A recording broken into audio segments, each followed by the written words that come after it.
Hey everybody, what is going on? You are listening to the Playing On Podcast. My name is Carl Markowski, and thank you for joining me.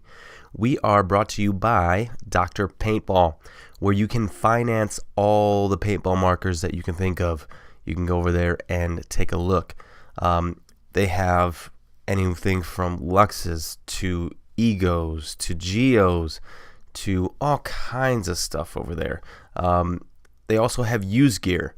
And they have an About Me section where you can learn about paintball, where they have blogs, they have videos, they have all kinds of stuff. And the number one thing that I preach about with Dr. Paintball is that they finance. I think that's cool. They want to help you out. They want to make sure that you get the paintball marker that you really want, or the paintball gear that you really want, really. And they're willing to help you out with that. So make sure you check them out at drpaintball.com. And if you have any kind of questions or anything like that, they have a great support system over there. Just under the contact segment, go ahead and give them an email, a call, and they can help you out. Again, that's drpaintball.com. We are also brought to you by Charm City Paintball. And he's been cranking out all kinds of headgear over there. You can find him on Facebook. I think he's working on a website still. But if you check him out on Facebook, Charm City Paintball, he has headgear up the wazoo. He just got some new prints out for head wraps, and he can make a Velcro like a head wrap. He has also a tie back head wrap. He just put out some new headbands with 3 stripes. It's all fabric stripes. It's not press on print or anything like that. And you have to check it out. Very cool. Limited runs on everything. Everything is like 10 or less. And he can also work with you on making any kind of custom gear. So if you want a custom headband that is just a specific print, he can help you do that. And great quality product. Check him out at Charm City Paintball on Facebook and Instagram now. I saw that he made an Instagram, so make sure you look him up. So thank you to Charm City. Also brought to you by Carbon Paintball, where they are coming out. Well, I guess I'm a part of it. We're coming out with new colors for the SC harnesses. So everybody loves that SC pack, but we have now a gray, a blue, and a red coming out. But if you go to Charm City, if you go to carbonpaintball.com, the first thing that pops up are those 3 colors. You got to check them out. They're cool little designs on the side, new designs, and they stand out. They look great. Awesome product. We have also the CC line coming out. There's gloves, pants, jerseys, all kinds of stuff. Shipping soon, but you can check them all out at carbonpaintball.com. And last but not least, we are brought to you by Planet Eclipse, where they have the markers of your dreams over there, at least for me. They have the new LV 1.5.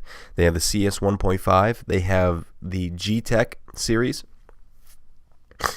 I prefer the LVR. But I think that's just, if I remember right, that is just a limited run. But those, man, if you can get your hands on one of those things, it's a great looking marker.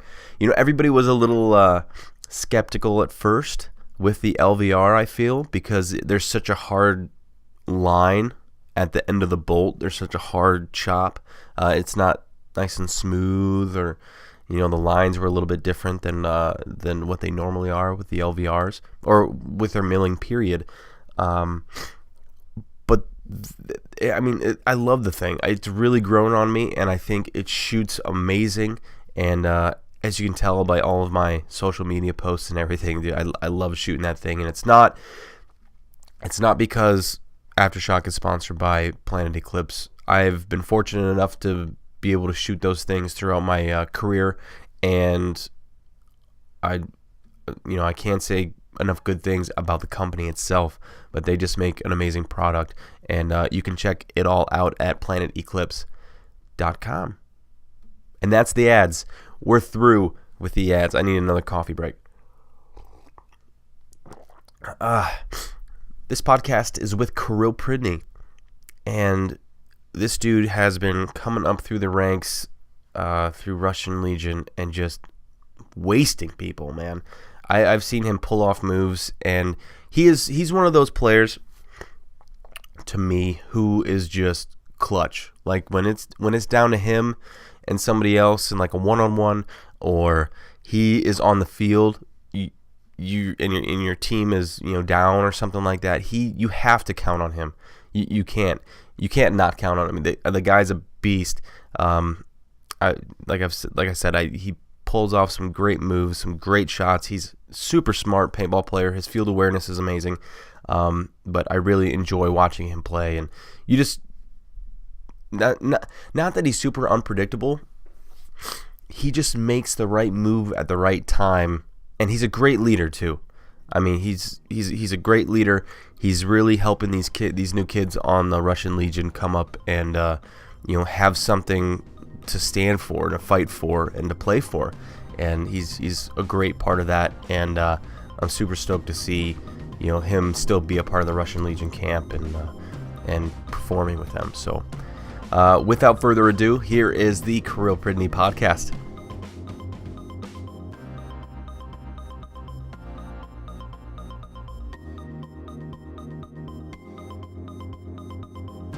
Kirill, thank you for sitting down with me, man. No problem. You've been trying to catch me for a long time, so I had no chance to refuse. Yeah, I finally pinned you down in between Millennium events and any other traveling that you're doing. And it's tough though. I can't imagine your travel schedule of what you have to do to play on a team like Russian Legion.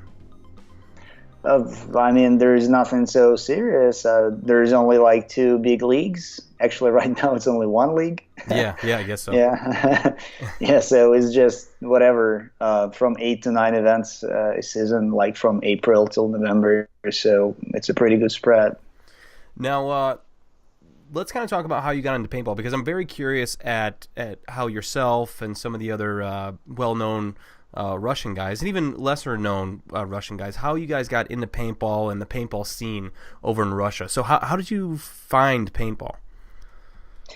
You mean myself, or Yes. in general over here? Let's start off with yourself. How did you personally find paintball? I found paintball in a children's camp.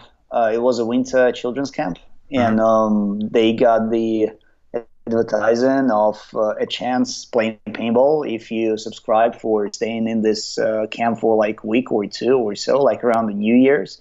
So I thought that it was interesting, so I was sent over there and had a chance to play a couple of times in paintball, got known with people who were running it. Yeah. And got a chance to go in for paintball like already in Moscow after I finished this camp. And those guys got a club and got a children's department who were working with kids as me.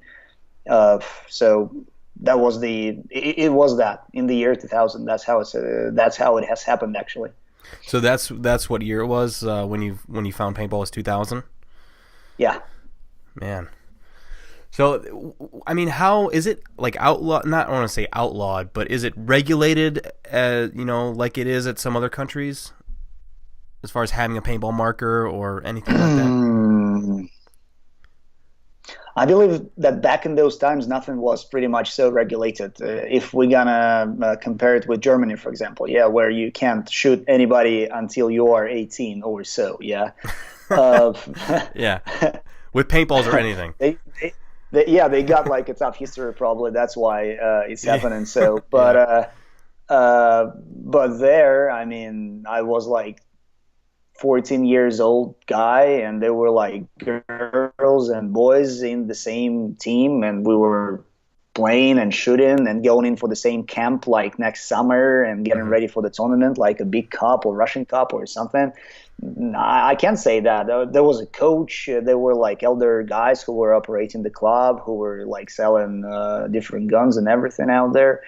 We were integrated and we were having fun and being really happy and lucky to have such kind of a company which we could go into and spend time like weekends and everything.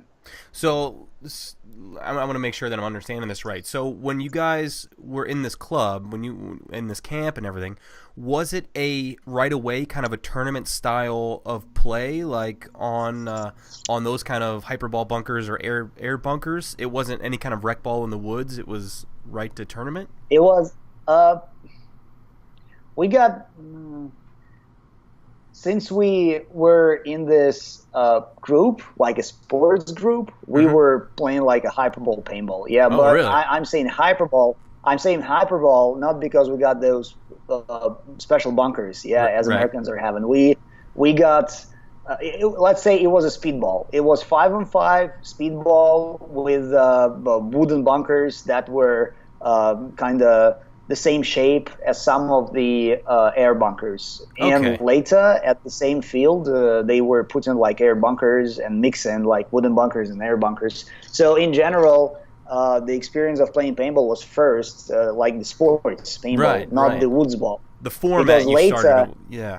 Yeah, the format was a sports format because like the children camp back in this winter, in between 1999 and the year 2000, they were organizing a tournament in between the children's squads. Yeah, because there we got like squad number 1 with like 30 guys in, squad number 2 with 30 guys in. We were living in different buildings, and we were from different areas from Moscow, and they were making like a tournament in between us. And the easiest way to organize a tournament is like 5-on-5 stuff. Yeah. Yeah. That's crazy. I mean, would you say that you guys are, and I say you guys, Russia itself, or would you say that you guys are a little bit more on the competitive side than Americans with going right into the tournament style of paintball and throwing tournaments between each club? Like, was it taken that serious? No, I can't say so. I was lucky to get engaged into the sports paintball right away. But the majority of people getting into the sports through the racquetball, because like it's very usual over here when a kid wants to have a nice holiday, he asks his parents to organize something in a paintball club. Oh, Then gotcha. different companies are organizing like team building activities at the paintball club, and that's how also people are getting engaged in the paintball. And we're gonna talk like about market in general, or like the features of paintball, whatever. Right. We still have like a huge amount of the racquetballers who at first try paintball in the woods, and then they realize like, hey, there is a sports going behind or aside with the forest paintball. It's much more interesting, it's brighter, it's cooler, it's faster, and they go into it. Right. Yeah. Because that was my biggest question is how popular it was or is over in your country, and I just didn't know if it had the same pull like it does in America. It's comparing to America, it's not so popular because, like, as far as I know, the statistics in America, the sport of paintball is right behind baseball or so. Yeah. In our country, it's not like that because it is expensive. Yeah, but we're gonna talk about the beginning of the 2000 and right now, like 2017. I must say that almost same amount of people are playing. We're not growing, but we're also not like going down. I mean. Because like for me, the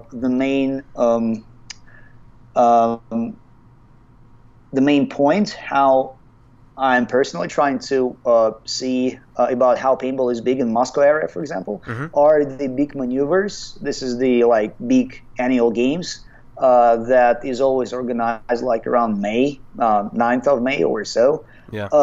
And if it gathers like 3,000 people, it means paintball is okay in Moscow area. And for many, many years, it's like around this amount of people are coming over there every time. Not more, not less. It's around that. I mean, do you have any clubs or people that are actually trying to grow the sport with their efforts, or is it just kind of a, everybody's just playing to play, nobody's really trying to grow the sport? Would you say that? There is a club arena or whatever, if I gonna pronounce it without like any accent. Yeah. So the owner of this facility has created the biggest ever and the most comfortable ever indoors facility, paintballs facility. Oh, really? I think that if you Google it, like paintball arena or palace arena, you're gonna find the information really easy with all the videos and so. And this guy, his last name is Maximov. So he's always like having a children's team, that has a right to practice in this indoors. Right. He has like his how's that club team, like Coyotes, Moscow Coyotes. Those guys also having like some discounts on practice. And when you invest money in such kind of the facility inside of the town, and this facility is like 15 minutes away from the historical center of Moscow City. Oh, really? You give opportunity to many people to play paintball during the weekend without going anywhere from the city, because it's a metro station like 15 minutes away walking from this Palace Arena too. Right. So up to me, that's the best way to support paintball, by having, with all the high pricing on renting the land inside of the city. He's investing, he's having this land, he's like for sure not having too much in return, but he's still having this facility out there, and even Russian Legion having a great chance to practice over there during the daytime when the weather is bad and we can practice outside. That's really cool to see. I mean, that's got to be something that makes you feel good. I mean, with how much time and effort that you put into playing the sport, seeing somebody actually over there spending the amount of money that you need to, because paintball is expensive, and having somebody like that take the time and effort put in to make, and his money and his funds to create something like that where us can get better or spend their time. It's just amazing, no doubt. Yeah, it's awesome. Let's get back to you. So you were in this club, this club, and you were playing paintball, and you started getting ready to. Yeah, and this club was called Paintland. Paintland. Paintland. That's Yeah, that awesome. was a great name. Yeah, it was the first ever club in Russia that has been organized back in 1995. Wow. Now, was anybody that you play with now or know who on the pro circuit that is Russian was in that club with you that you didn't know? I know. I mean that you're friends with now, I guess. The craziest story that in the same children's camp, there were a group of guys from nearby Moscow City. And that's where actually Kostya Fedorov started to play paintball too. So we were engaged in the same competition, but from different teams. And his team won that New Year's competition back in 2000s. And later, during the summertime, we both were in the sports department of that children's camp, playing paintball and getting ready for the big cup tournament that was taking place in the autumn time, right after the summertime that we spent together practicing and playing paintball in this children's camp. And basically, I know a couple of another guys who were not the same as me as players in there, but they were like refs. They were like they were working for this club to organize the big games for the clients that were coming during the weekend. Right. And I know that they're still like around the market, but among the pro players, it's Kostya. Among the others, I might know like 2 or 3 guys who I remember back from those times, and they're still around. Gotcha. So when did it start becoming serious for you? Like when did you eventually get on like a paintball team where you started playing tournaments regularly and started taking this a little bit more serious than just a club thing? Since I joined the Russian Legion, because before that we got inside of the Paintland club, we got a children's team and the elders team, the Red Foxes, and I wanted to join the Red Foxes. I joined those guys. We played a couple of tournaments, but for me, somehow, I really wanted to participate at another level. I wanted to go abroad. Plus, Fyodorov made the step first to go into the Russian Legion, and he said that it's pretty interesting and possible to go there. So I have decided to do the same. And since I joined the Russian Legion, I realized that, hey, it's not just something to do for fun. It's much more. That you can spend your time, that you can become better, that you can use like a real sports to upgrade yourself, and get a chance of develop something that is not developed so far. Yeah. So, I mean, would you say that you're wanting to compete at that next level? Is that just your competitive nature, or did you play sports growing up, or? I must say that I just wanted to play for the best team, where I need to make as less stuff as it is possible, because those guys are already cool, and you don't need to put like too much effort. I believe it's like a general feeling for everybody to go and play for the best team. Where you don't need to dig harder than you usually dig, and so on and so forth. So up to me, as for the 14 years old kid, that was the best idea, just to go to the best team, because the Russian Legion back at 2001, 2000, they were just killing everybody. When you got a chance, I was horrified a couple of times when I had a chance to practice against them. I seriously wanted to stop playing paintball, because those guys were running and bunkering you like really hard, and like off the break it was really hard to survive. And wow, I mean, that was a huge impression. And of course you want to go and be with those guys, at least among them. Yeah. So obviously the guys who played on Russian Legion at the time when you were 14, 15, those were the guys that you looked up to coming up in the game. And I mean, were there any Americans that you kind of looked up to that you were intrigued by or knew anything about? I believe the only American who everybody heard back at those times was Chris Lasoya. Yeah, and since we got like some videotapes and we saw like some tournaments, I believe that the best team that was really well known were the UK Predators. Yeah, so we were looking up to UK Predators as the best team ever, and to Chris Lasoya as the most athletic and kind of cool moving guy. Yeah, right. But you're not traveling anywhere. You just being in paintball by watching the videotapes. Right. You kind of more stick to the guys who you really see, who you really saw how they're playing, and you played against them and all that stuff. The up close and personal guys that you're there. Yes, but exactly. But after you travel once, then when you start seeing like another role models and other players that you want to follow, and you realize that, wow, there is a huge gap to grow so far.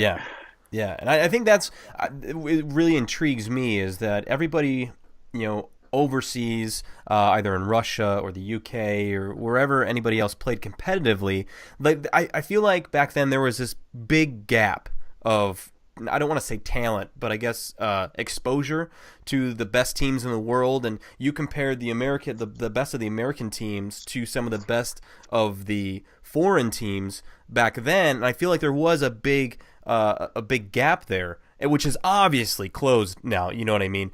But Carl, it was not a gap. It was a universe in between American teams and European teams, because like when we got a chance to compete in the World Cup 2001, I remember my own feelings. Because we got a practice against the Ground Zero right before the tournament. It was a 10 on 10 format and 10 on 10 practice. And I remember that my job was to run into the center, settle, and control one of the sides. And I remember how I was running and looking at the guys who were running into the corner. And I was just running because I got a short tank. Everybody was shooting this way. Everybody had the Cobra. A long tank. And they got a long tank. And while running into the corner, they were looking at me and shooting at me. And they were killing me. And I remember that I was shocked back at those times and realized that, wow, that we need to learn. I mean, we need to learn. It's not going to be easy. And that's when you realize and find another role model that you want to follow and that you want to develop. You catch the skill, you start working on this skill, and maybe you're going to become better. Seriously, the gaps in between the European paintball and American paintball started to close when American paintball players started to go more over to the Millennium Series, yeah, Hmm. and this gap right now is pretty much closed, Oh yeah. yeah, Of absolutely. course, like maybe American players are a little bit better, yeah, but if you have like a solid European team that has all the same skills and have the same level of organization as a team, it's even for American team, it's really hard to deal with those guys. Yeah, yeah, and I feel like it's with anything, right? If you get exposure, and especially with the way that information is spread now, and with the internet, and with how serious people can take things, I Hmm. feel like you said, there is no gap, and I would not even say that the Americans have an advantage playing paintball wise against Russian Legion, against any other foreign team.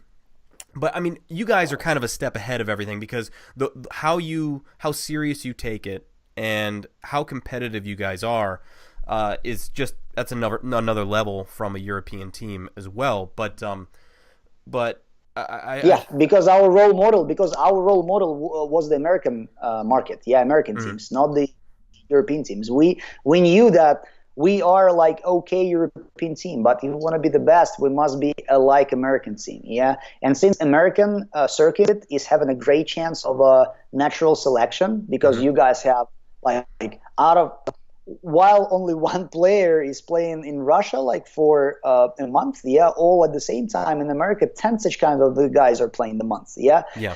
and teams are picking up only the best, yeah. So we're talking about 1 on 10 chances, and of course Americans are much better in this. That's why we had to go extension way, yeah, when we just take one person that maybe not talented, maybe doesn't know anything about paintball, and we just work over this person once and once and once again until this person catches everything. You mold them And into what you want them to be. exactly, through amount of time, he starts to be what we really want him to be. Yeah, and that's actually also a little bit different. Hmm. Yeah, because our way of making good players is more like um, mechanical. Yeah, Hmm. it's mechanical. But American way is more talented, and mechanical guy can be all the same, like fast snap shooter, breakout shooter, but maybe his head is not going to be there for 100%. So Right. that's the main difference up to me that is between the best American players and European players so far. But I think what you guys have as far as an advantage goes, is you have that work ethic, right? You have that work ethic of where you will create the players that you need to, and obviously, just like even with Americans, I feel like with those tournament losses, with those individual point losses, that builds that mental side, that experience that you need to where, okay, I did this wrong this time, and at a critical moment, and now Mm-hmm. I know not to do that, or I know now to do something differently. And I think that is what these younger kids, these guys need, even if they have the best mechanics, right? They need that mental side, and all you're going to get is experience as you play these tournaments. You 100% right, because you're also from the tournaments paintball, and you know how it all works. You know how to build up the confidence in the players, yeah. And you're pretty much right, Carl, about describing how it all happens. Yeah, yeah. So, but it's good to see. I mean, we will get into your team a little bit more down the road, but I want to come back to you Okay. again. So were you? Let's see. You were 14, 15 at the time. When did you have to try out for Russian Legion, or was it kind of an opportunity that was, brought to you? It was a tryout. I was lucky because I believe my dad knew somebody from Russian Legion who was organizing the team activities and Oh, all that really? stuff. So yeah, so he kind of asked them to try me out together with two more guys from that team. So Russian Legion put us into the like a practice day where we were mixed up with another guys and Hmm. playing like one team on another team. Like back at those times, we were playing 7-man paintball. Yeah, so we were playing like 7-on-7, Hmm. and they just looked about probably how I move, how I shoot, how I want to play. Hmm. Yeah, and they took the decision to pick us and integrate into the Russian Legion. Because back at those days in 2000, in the year 2000, I believe Sergei got the final idea to organize like a team. He already knew that he needs to pick up like the young guys, and there was an opportunity because the young guys already wanted to play for his team. So that was like a win-win situation for both sides. Yeah. Now, was Mishka on the team at the time? Mishka was already on the team, yes. And then Petya Vasiliev, who is dead now, he was already in the team too. So they were like the second generation of the team that has already been hired and played with the Russian Legion for 2 years or so by the 2000. Now, did you have a job or anything lined up? Like, were you working somewhere as you were playing on Russian Legion, or was Russian Legion, once you got on that team, did it become an occupation? Does that make sense? Can you repeat it once again, because I got a poor internet connection over here. So Oh yeah, for sure. At the time when you tried out for Russian Legion, were you working did you have a job at the time, or when you got on Russian Legion, was that your occupation once you got on the team? I was at the school. I was finishing the high school when I joined the Russian Legion. Gotcha. And then I went into the university, and while I was being into university, I was a student, and I had a chance just to play and get like some salary from Russian Legion for the gas for my car and all that stuff. And after I finished the university, I usually you try to find a job, and then I was offered the job in Russian Legion. And that's how everything got connected together. Yeah. Yeah. Now, what did you say your first tournament was? 2001 World Cup? International? Yes. International, yes. World Cup 2000. Now, what was your first tournament with Russian Legion back at home? It was some St. Petersburg event, summer event, where there was another funny story, because like we got 2 5-man squads, and one squad had the best players, and another squad got like so players. Yeah, so team number 1 and team number 2, and young guys as me were taken just as the 8th players. Yeah, like a bench players. They gonna play only in case of something horrible gonna happen, and usually nothing horrible was supposed to be happened, but 3 guys from the main squad got a great night in St. Petersburg, came early in the morning, destroyed, and that's how we got a chance to play for the second squad, actually, for the second squad. Yeah. And we took second place right after the first squad, but still that was a great chance to show yourself and try the competitive paintball this way. Now, after that event, did you start getting more playtime with the first squad, or were you still on the second squad? Sure. Still the second squad, but much more playing time and good opportunities to show the skill for the first squad too. Oh, yeah, absolutely. Now, were you playing, obviously you were young, you were athletic. What side of the field? I was not athletic. You were not athletic? I was not athletic. No, I'm not as you. I was a little fatty back at those times. Now, what position were you playing back then? Back semi. Oh, really? Back semi. Yeah. Man, that's crazy, because whenever I picture you, obviously picture you now, I always see you just in the middle somewhere, or like secondary bumping into like a big spot. Obviously, we're not as young as we used to be, but you're still in the mix, man. I see you up there. So I thought you were like playing Snake or something back then, or like first in the Doritos. No. I learned how to dive normally without hurting yourself. Only in 2007. Wow. To be honest, yeah. Before that, I didn't know how to do that. I knew theoretically, yeah, and I could do it, but not like naturally, yeah. And I even remember how when I joined the team in 2000, there was a coach that was teaching us how to dive, And he didn't know how to dive because he just saw some Americans making this. He saw some of his guys, maybe Mishka could dive kind of so, yeah.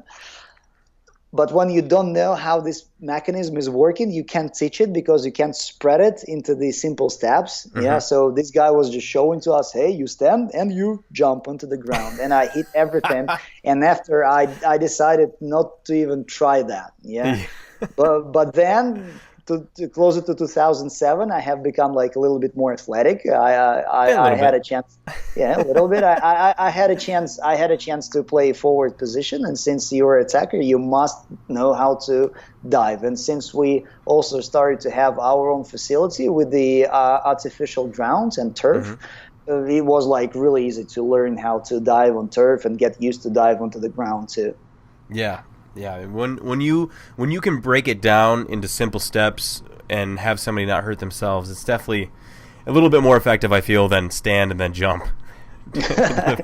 Yeah, with no elbow pads. Because back in those times, we all were wearing just the knee pads maximum. That's it. Yeah. When I first started too, I wasn't wearing. I think I wasn't even wearing knee pads or elbow pads. But eventually, after one or two times of the position that I wanted to play, I started playing that. And I was like, oh yeah, I better invest in some pads, definitely. Yeah. Now 2001 comes around. You guys play World Cup. You play your first international event. At that time, did everybody as a collective team kind of look at each other and go, yeah, we need to get better? Or was it you as an individual said, I need to work on myself at getting better if I want to compete against these guys? Or was everybody kind of in the same boat? That was Sergei who said, hey guys, I want my team to play better. And he forced us all to play better by organizing the practice system that we all followed. Now at this time, did he you guys have the coaches and the trainers and everything that you're known for? Everything was like in a demo mode. Yeah. We got some guys who could help us. We kind of practiced like 2 days a week or so. It was like a proto version of Russian Legion. Yeah. We got like all mechanism, but they were not connected together, and we connect them only in 2004 altogether. Gotcha. Now when did Sergei, or why did Sergei get into paintball and wanted to fund a paintball team like Russian Legion? I think I know that the team history started back in 1996. I think it was something new and interesting that a man can play. Yeah, it's not a soccer. It's not like whatever lawn tennis or anything like this. Yeah, you shoot people. And I believe that back at those days, he saw like a potential in the sports. He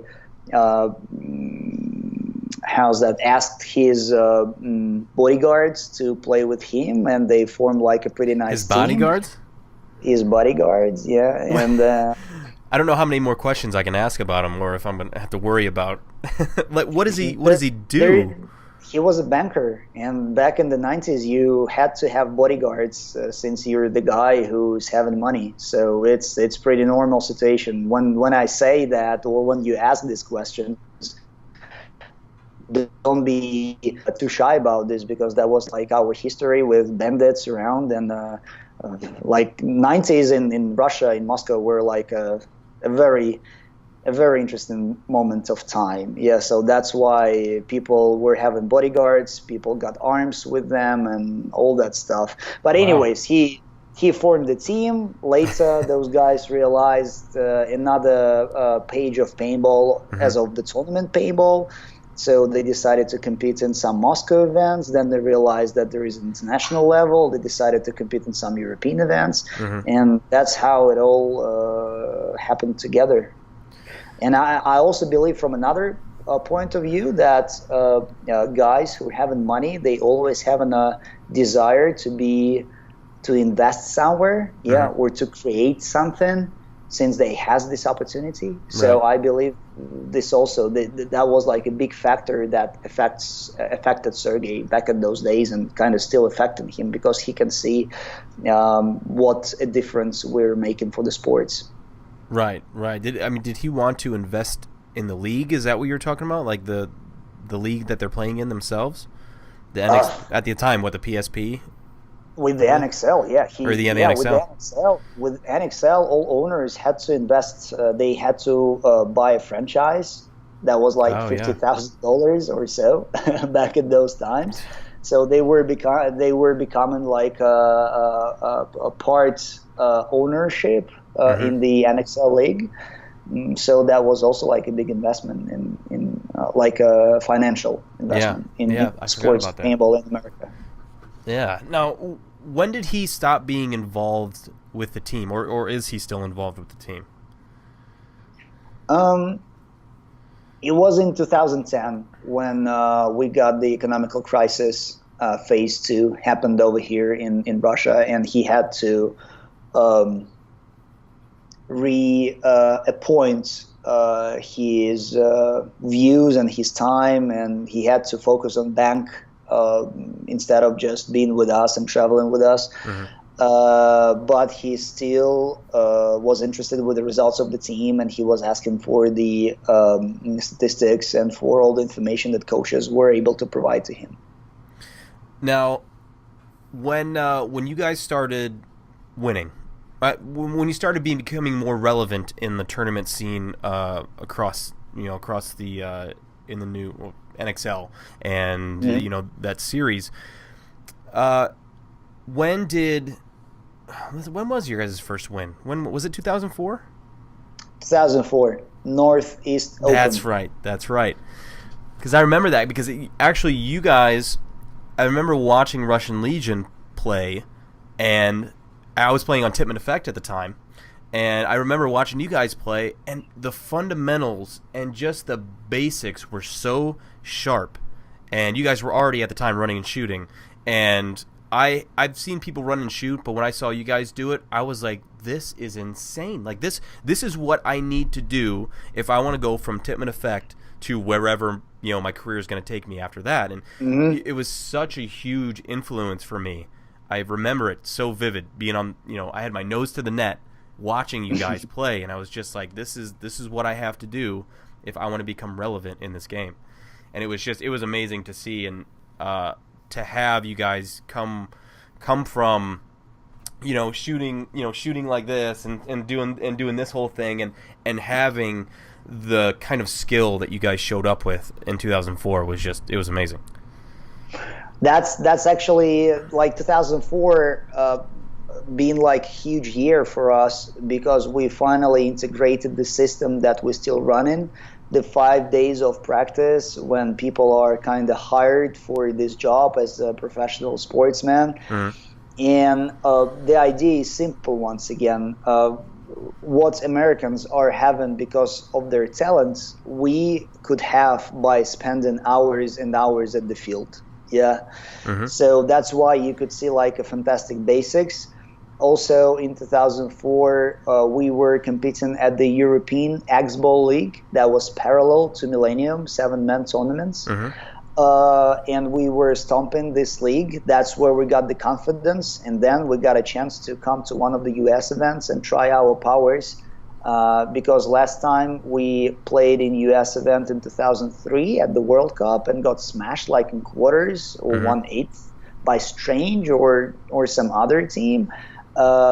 And then we had to boost us up, and we boosted. And in 2004, we stomped the EXL once again and got a chance to win the first major national American event as a Yeah. team, as a one team. Now, at this time, at 2004, were you now a regularly paid athlete on Russian Legion where you could kind of support yourself, or was it still gas money at the time? Still gas money. Yeah, because like I was like from a wealthy family and everybody knew that, so they were not like giving me like money for a living. Yeah, there were some other guys who were making money for a living this way because they didn't have like apartments in Moscow City and they couldn't travel by themselves. Yeah, so that's why club was supporting them much more by renting an apartments for them and giving them much more money for a living. Oh, wow. Yeah, but I was getting gas money till till 2006 probably when we took the cup and we proved that hey I'm also one of them, one of the monsters that can can be having a little bit more money than just gas money. See, so. Saying that too, it's like, obviously everybody holds some kind of standard where if somebody comes from a wealthy family and if they also get incentives on doing something, it's like, oh, well, he has money, blah, blah, blah. Like, well, I think of it as, dude, if you come from a wealthy family, that's a benefit, right? Great. But if you are worth something, or if you're doing something to where you are productive, even in paintball, on the field, doing whatever, I still feel like you should get your fair share cut. It is, but comparing me with other players, I wasn't that great. That's why I was not like, okay. Yeah, at the time. That's why I was not like asking or re-asking, because club was taking the decision, and I was already happy with that decision that club take about me. Yeah, because once again, I'm telling you, I was not like super athletic. Yeah. I was not like super fantastic talented. I was not like making fantastic snapshots or so. I was just working hard to be at the middle position in my team back in those days. So that's how much you were getting mediocre playing time? What's that? Were you getting like mediocre playing time, like some playing time, but not? Yeah. That was so. And then you said 2006 comes around, and you guys won cup in 2006? Yeah. See, I've some memories of it, and some I don't because of some of the teams I was on. Let's see, 2006 I was excessive at the time. Yeah. And we got, who knocked us out? I can't even remember. From the World Cup? Yeah, 2006. That was us. Fuck, it was you guys, wasn't it? Semifinals, yeah, us. Dude, okay, I'm going to tell you right now. Through my entire paintball career that I have had, against you guys, no matter what team I was on, dude, I would always have the roughest time, and I have such a bad record against you guys. It's ridiculous. And then like I would go to another team. I'm not saying it like I have many teams, but like let's say next year I play on another team, and the team that I used to be on would beat you guys or something like that, and then the team that I'm on now would struggle against you guys, so I could never win no matter what I did against you. But it's in your head, Carl. It must be. I don't know what the hell's going on. If it's in my head, it's in everybody's head because the whole team couldn't do anything. But yeah, no, I remember that now. But I remember the tricky part of that competition against you guys was that Dave Baines left you right before the cup. That was it, and that was a tournament where there was two. No, that wasn't the two different layouts. That was, I think, 2006 were two different layouts, because before the major competition they made kind of international tournaments where they changed a little bit the field. That's right. Let 4 European teams to play against 4 American teams, play this whatever cup, and then they changed the field for the real World Cup. That's right. I remember that now. And probably you guys had some hard times against us because Dave told us a little bit about the excessive. It makes sense now. Now it all makes sense. Now at this time you had more than Russians playing on the team, right? You have a couple Americans and some. In 2006. Yes. Oh, we got. Actually, 2006 was another huge step for us because we integrated into the team the Blonsky brothers and Alex Lundqvist. And those guys showed us a way different paintball, like a team paintball and American paintball that we could learn from them, integrate into the system, and play all together afterward. And by the end of the year, yes, we got Dave, who even back at those days was already like a huge team leader and the guy who can explain things really well. And and that's how we started to pick up more and more Americans, not just to play better, but we also wanted to prove the American circuit that we're not those invaders from Russia that comes and just want to beat everyone. Yeah, we're also having Americans, and we're playing like in the National League because we want to grow paintball. We just don't want to stomp everybody out there. Yeah. Well, if I was on the team, I'd tell everybody that I want to stomp anybody who I play. but I think it's good though. I think how you guys went about it. I think it was the true professional team, right? You had guys who were getting paid, but their job was to perform. Every time they went to a tournament, it was to perform. It was to be at your highest level. And I feel like, and I don't know what your take on it is, but I just did a podcast last night with a couple of my friends, had a couple beers and started, it was a good podcast. But we were talking about this, and we were like, where is the direction of paintball going, at least professional paintball? Is it going to eventually be where you have these couple teams that are paying these guys to be professional players, and they get the opportunity to play during the week because they're getting a paycheck from the team? So now they're playing 3, 4, 5 more times a week than the normal, let's say guy on Aftershock, or anybody, any other team out there. So do you think it's going to eventually be where, to have everybody be at the same level, if that makes sense? Everybody gets paid to put in the effort to be a good team? So it's obvious, yeah. So Russian Legion proved it. Impact is proving it, but before it hit was proving the same stuff. Now Impact is proving the same stuff. And when you have such kind of a team, such kind of a group, those guys are much higher than everybody else. Yeah. And it's obvious that if we want to grow up the sports and want to make a high competition, the more of such kind of a teams we're having, the more competition we have. And paintball is going to be at way another level than just weekend practice sessions or just 2 weekends before the major tournament event practice and then just go and do what you have learned like in those 12 to 14 hours at the field. Right. And I'm really not trying to bitch and complain about it, because I think it's just something that it is truly, I feel, unfair only being able to have, I sound like a little bitch saying it like this, but I just feel like it's so, I don't want to say unfair. It's really hard to compete against the teams that are getting in so much time besides the couple weekends beforehand.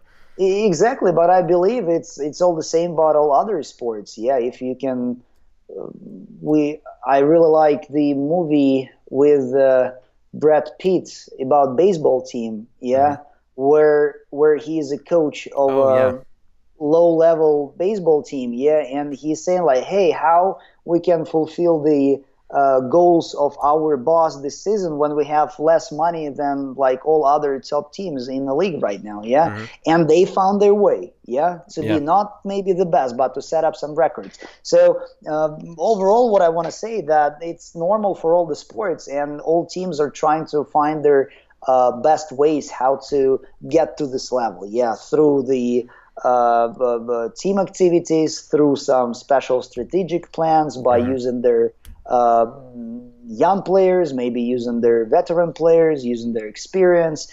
It's just a matter of creation, what other teams can do to get to the same level and to be as effective and surprising for those monsters that are having all of the money and all of the superstar players on the market, what they want to have.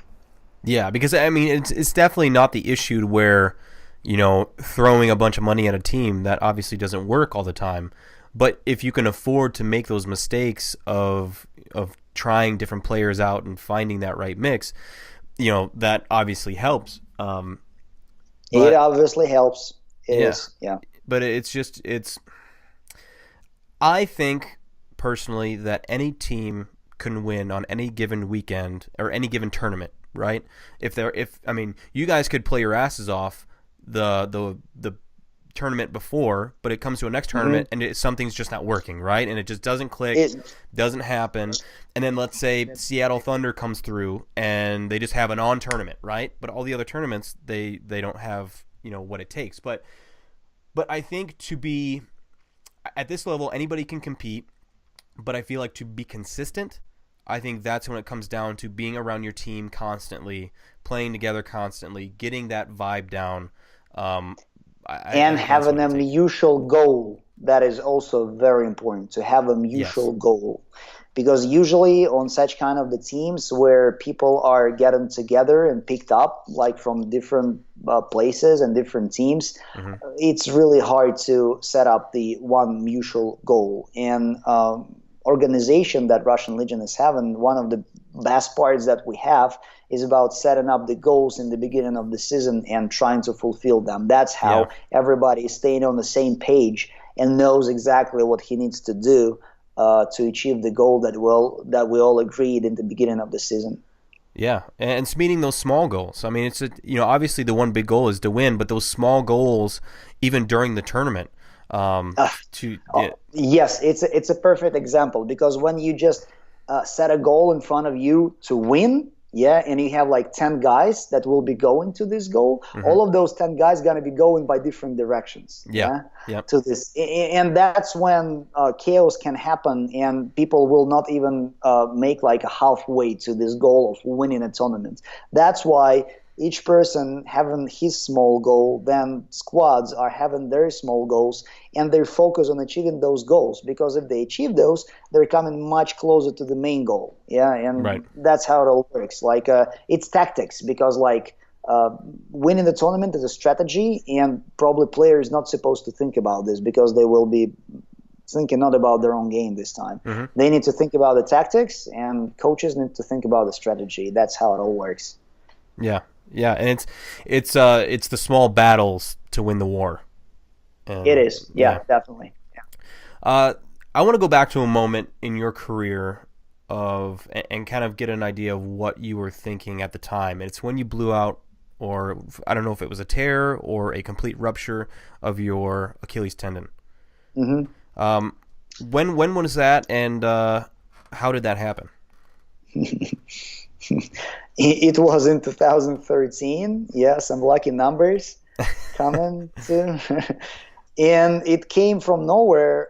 It was in West Coast Open, the fourth event or the third event of the season in August. That was the second match of the day.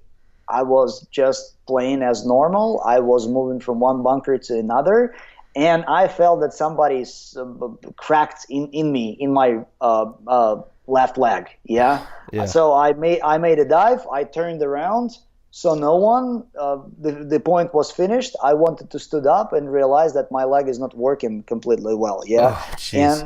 And then I realized that I read about this, that when the Achilles tendon is getting torn, you feel that somebody is striking you with this stick from behind. And it was completely the same feeling that I had, so I knew for sure that it's torn completely. And I came back home. I had an operation, and I was lucky to have this injury by the end of the season, because I couldn't play only the cup and then the first event of the next season, 2014. But by the second event, I was completely not completely, I was partly okay. And by the end of the season, I was already running as usual. But the trick is that all doctors are saying that first trouble with the Achilles is your genetics, because my dad had the same trouble on his right leg only. Oh wow! So I probably have the bad genetics. And second stuff about the shoes that you choose to play. And shoes that you use must have like a very soft and flexible sole. So you know what I'm talking about. Where the spikes are. Yep. So that's why I'm not using after these moments any like American football cleats or anything, because they have like a very hard soles. But that was a pretty interesting experience of my life. Now I want to kind of go through it. Before it initially happened, there were no signs of anything that could be wrong. Did you feel a little bit of something before you went out there? I felt that Achilles's were kind of nothing concerning though. Like you didn't. My feelings when I was getting into the bed, I always wanted to stretch them. To stretch them more. Both actually, Achilles and my legs, because we were practicing a lot. We were running onto the hard ground. we were also having a chance to play a beach volley on the Right. sand, and I was thinking that it's normal since your heel is always going low into the sand. Mm-hmm. That's when the Achilles is getting stretched more and more, and I thought that it's okay. But now I realize that it is not okay. Yeah. So there was some kind of hinkling that Yeah, that was a something could be feeling wrong. that reminds you that, hey, you have an Achilles, because before that I never felt Achilles or anything like that. Yeah. So yeah, the best option that I can propose to people when you realize that you suddenly have an Achilles on your legs, go to the doctor or like take a pause, like 2 or 3 Yeah. weeks. Don't do anything, because otherwise you're gonna have like a very interesting experience. Yeah, man. I had no idea that it started out being a genetic issue too.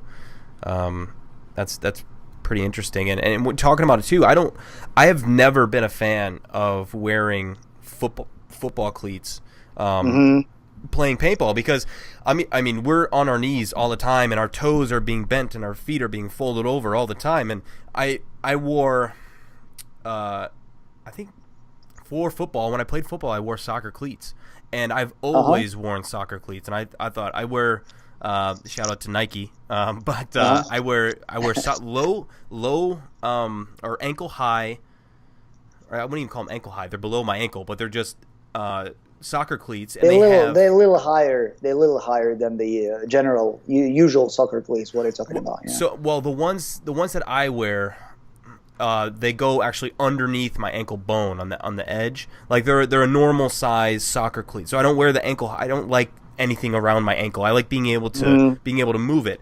And like I said too, we're always folding our feet over and we're always moving it. And whenever I picked up a football cleat, that thing was stiffer than hell. And I was like, this is going to be so uncomfortable to try and bend that while I'm playing and be able to. I don't know how people do it, honestly. I think soccer cleat is the best thing to wear. They are. Another option is the cleats for the light athletics, especially if you are the attacker and you just need to go forward. So those shoes are the best also. I believe you were also using those back in 2006 or so. Yeah. Yep. They're super light, and the only trouble with them that you don't have any spikes on the heel, so you can't stop yourself. But when you're an attacker, you just dive and stop yourself. That's it. Well, actually, thinking of you're talking about the sprinting cleat, the track cleats.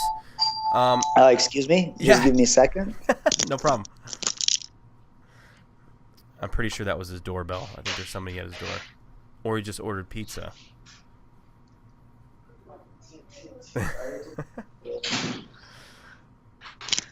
Interview. So, sorry, my wife came back finally. No, that's all right. We'll wrap it up here soon. I promise. Okay. But no, I never wore track cleats back in the day because they didn't have. Hi. That's the sole reason why I didn't wear track cleats back then, is because they didn't have anything on the heel, and I liked going from side to side and being able to stop instead of just going forward. But did you at the time consider not playing paintball anymore, or was it just was this just an obstacle as far as your Achilles go to overcome? I wanted to stop. I felt that it's a sign from the universe that I need to stop playing paintball, because back in those days, team had like a big troubles. I was among the guys who was trying to solve those troubles by staying in the team, by playing more, by hoping more, by trying different people getting into the team and trying to be the best again. And it was like a really hard job to be done, because like we had to do this in 2012 already. In 2013 it comes to be even harder. I thought, okay, now it's time to finish, maybe become a coach, maybe to find a real job and all that stuff. But our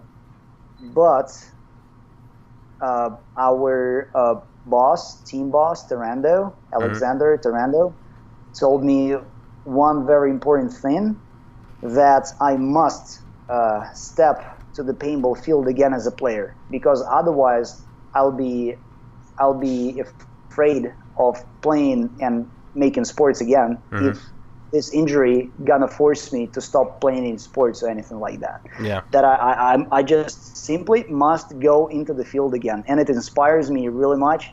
Also, the perfect clinic where I was put in by Sergei to make an operation also inspired me a lot. I realized that team really needs me. Club really needs me, so I put all my effort to get back as quick as this possible and to be as effective as this possible for my team. Yeah, I mean, personally, I think you came back, stronger and sharper, smarter. Anything you want to put down, me watching you, you've always been one of my top players that I thought played this game, and I think you made a complete comeback, and I think it's great. I'm glad you came back.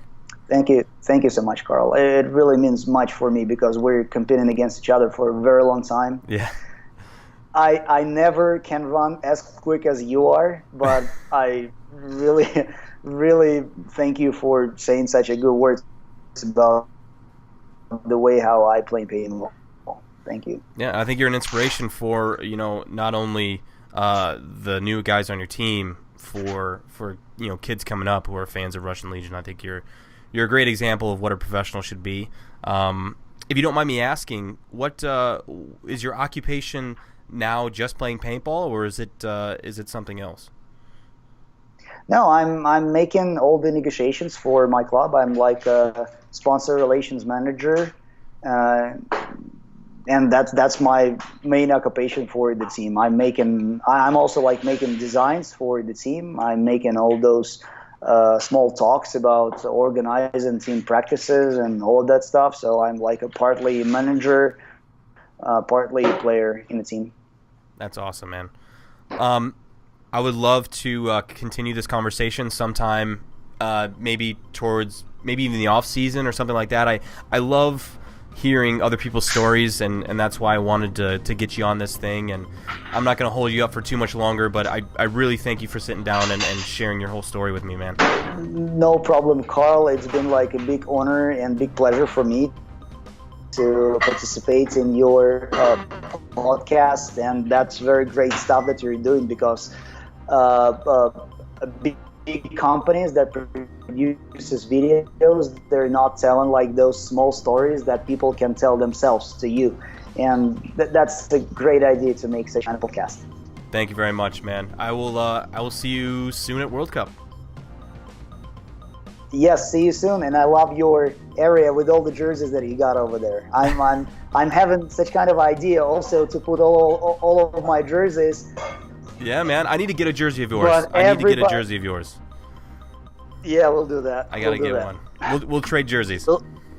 Yes, let's do that. So see you. Thank you. Sounds good, bud. Take care. Bye-bye. See ya.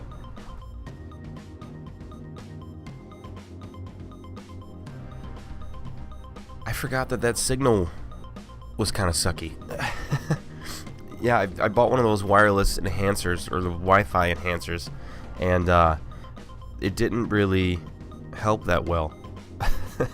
It was still kind of choppy, but I mean, I thought we still had a pretty good episode.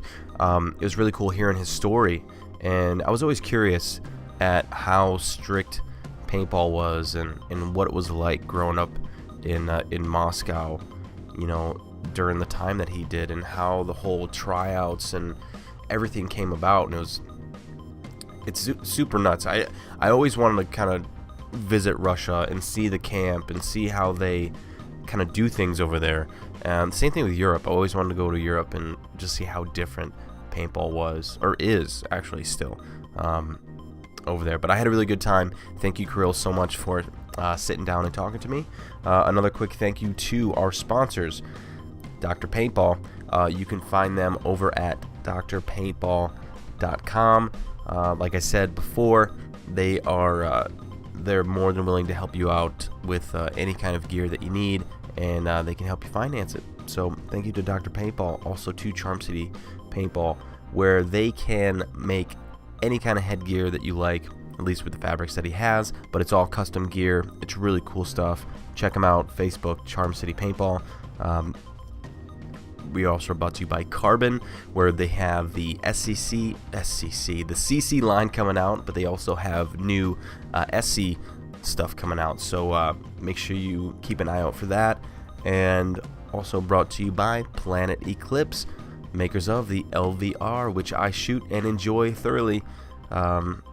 Another big thank you to all of our sponsors. Oh yeah, another episode up and down. Thank you guys for joining me so much. If you are wanting to contact me at all through social media or through any kind of other platform, I am Carl_Markowski on Instagram. There's also the Playing On podcast, but I am also on Facebook at Carl Microwave Markowski or under the Playing On podcast. But I appreciate you guys listening, and we will see you again soon here on the Playing On podcast. Peace.